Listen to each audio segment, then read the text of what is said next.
Assalamualaikum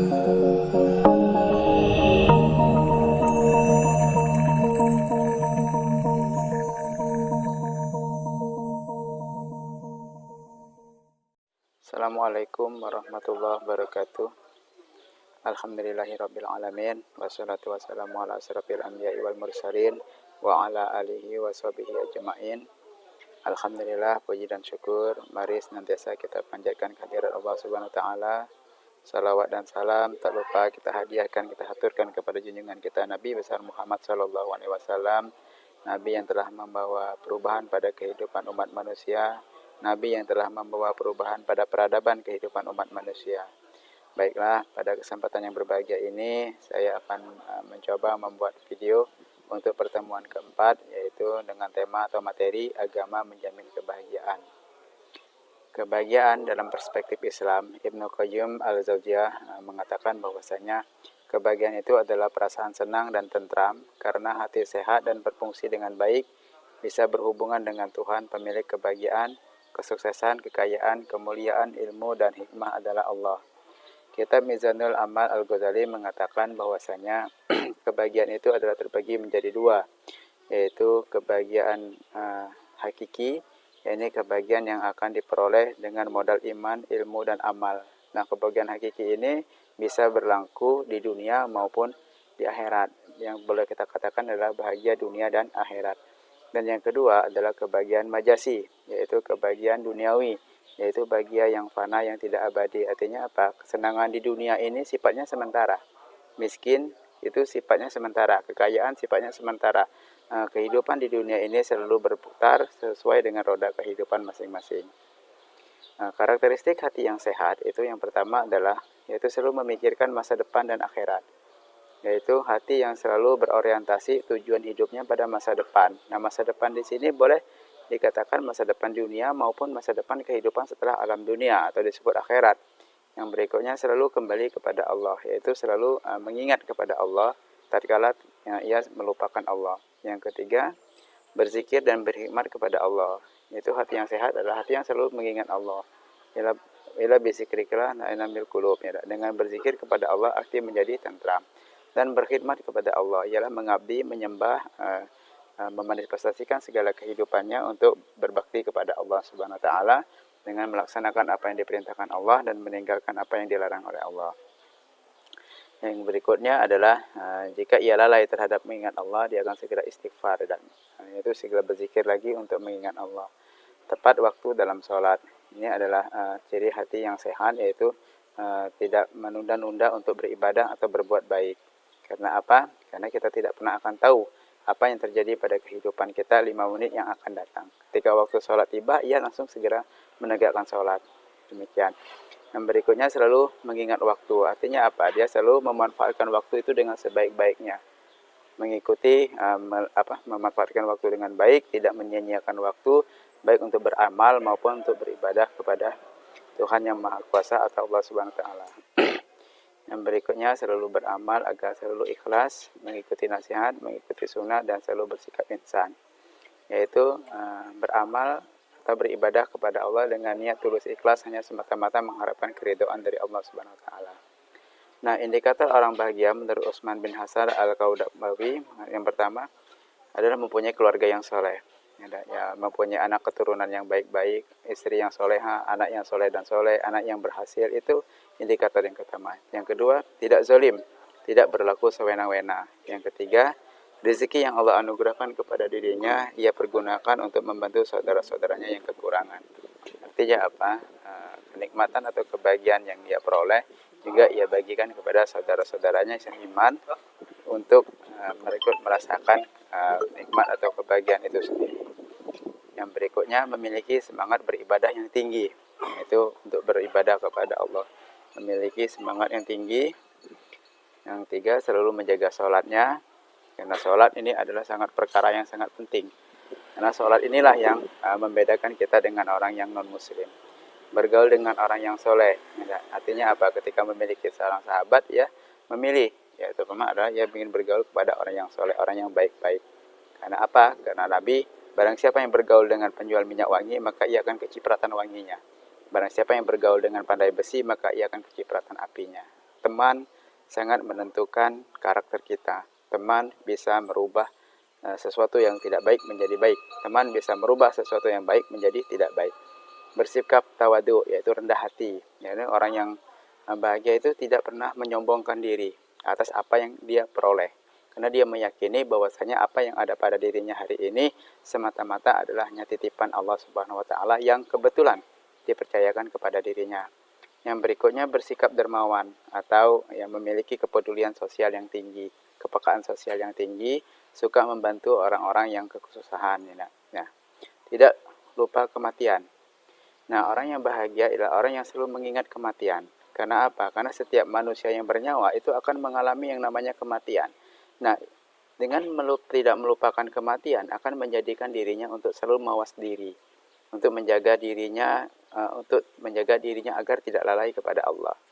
Karena kematian tidak pernah siapapun yang tahu kapan dan di mana kita akan mengalami kematian tersebut. Nah, adapun salah satu faktor yang membuat hati kita sakit atau tidak bahagia yang pertama adalah salah bergaul.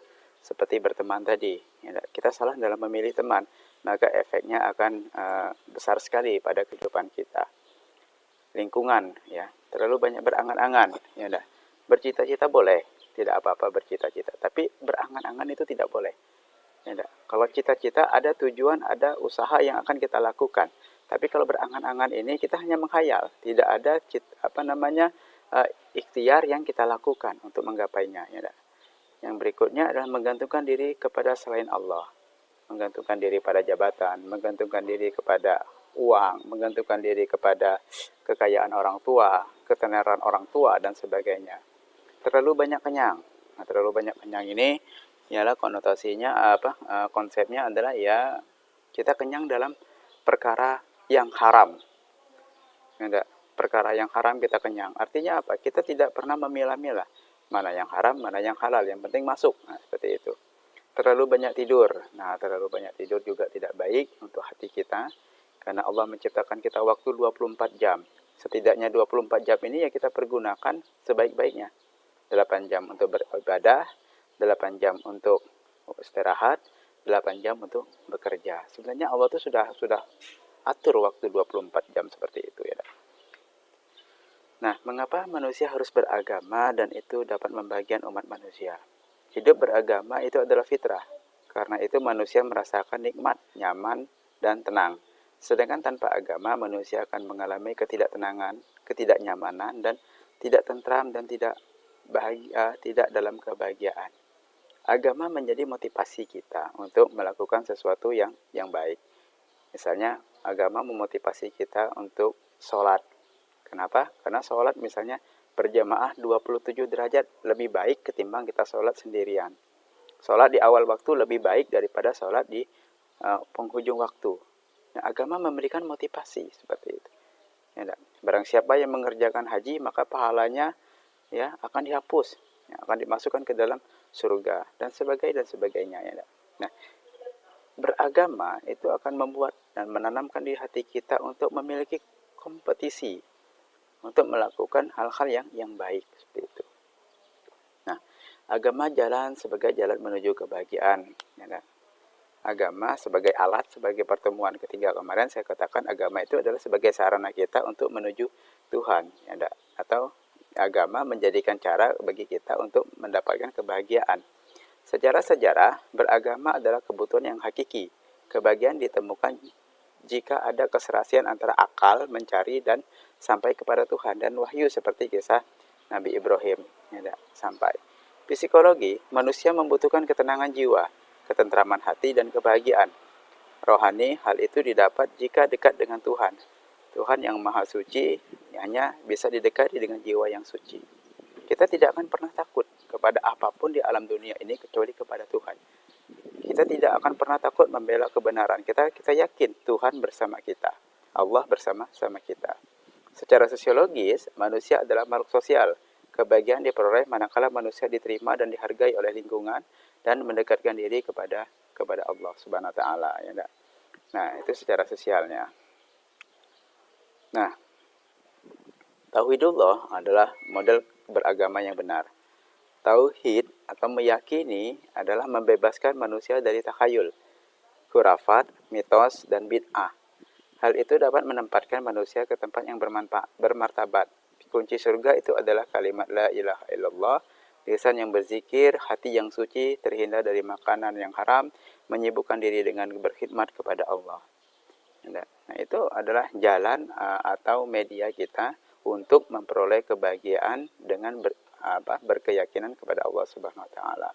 Yang kita jadikan manifestasi kehidupan kita hanya semata-mata untuk beribadah kepada Allah. Di dalam Islam, ibadah itu sangat luas sekali, ya. Ada ibadah mahdoh dan ada ibadah ghairu mahdoh. Ibadah mahdoh itu adalah ibadah yang telah ditentukan waktu, ruang, dan waktunya, ya, dan syaratnya, seperti yang tertuang di dalam rukun Islam kita setelah syahadat.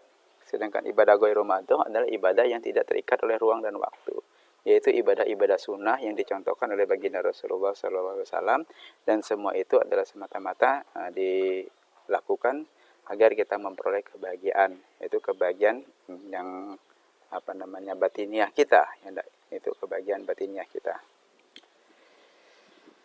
Kontribusi agama dalam mencapai kebahagiaan. Nah, manusia menginginkan dunia dan akhirat.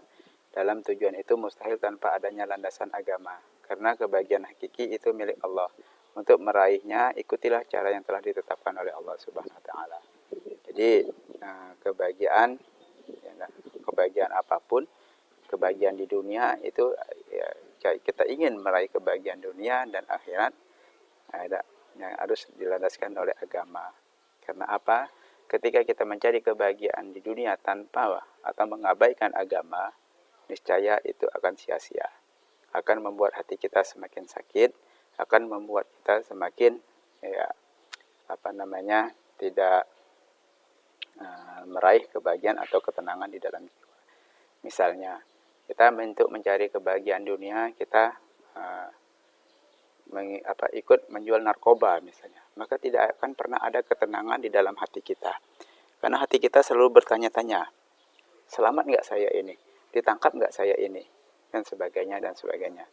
Artinya apa? Silakan kita mencari kebahagiaan dunia tetap berlandaskan kepada agama, dan kita cari kebahagiaan akhirat dengan berpatokan menjalankan apa yang diajarkan oleh agama.